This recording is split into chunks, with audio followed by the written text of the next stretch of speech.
கப்பல் ஏறி போயாச்சு சுத்தமான ஊராச்சு அப்படின்னு பார்த்தீங்கன்னா இதுதான் கப்பலுக்கு மேலே டாப் ஃப்ளோர் 10th ஃப்ளோர்னு சொல்கிறாங்க.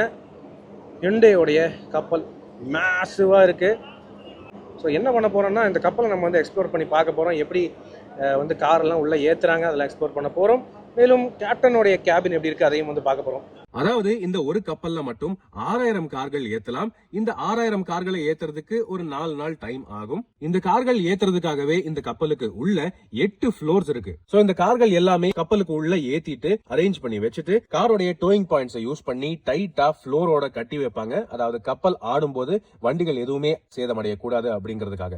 கப்பலுக்கு மேலே அதாவது கப்பல் வந்து எத்தனையோ மாத கணக்கில் கூட ஆகலாங்க போகிறதுக்கு அப்படின்னு இருக்கும்போது இங்கே ஒர்க் பண்ணுறவங்களுக்கு போர் அடிக்காமல் இருக்கணுங்கிறதுக்காக பேஸ்கெட் பால் கோட்லாம் கட்டி வச்சுருக்காங்க. வேறு லெவலில் இருக்குங்க. இந்த கப்பல் பேர் வந்து பார்த்தீங்கன்னா குளோபஸ் சானிக் மெஜூரோ, அதாவது சம் கொரியன் பேருங்க. ஏன்னா ஹுண்டாயோடைய நாடு வந்து பார்த்தீங்கன்னா சவுத் கொரியா. இதுதாங்க இந்த கப்பலோடைய கேப்டன் பிரிட்ஜ் அல்லது பைலட் ஹவுஸ் அப்படின்னு சொல்லுவாங்க. அதுக்காக பார்த்தீங்கன்னா இங்க முன்னாடி பெரிய ஸ்கிரீன்ஸ் இருக்கு. இதுல நேவிகேஷன், ட்ராக்கிங், டேட்டா எல்லாமே இருக்குங்க.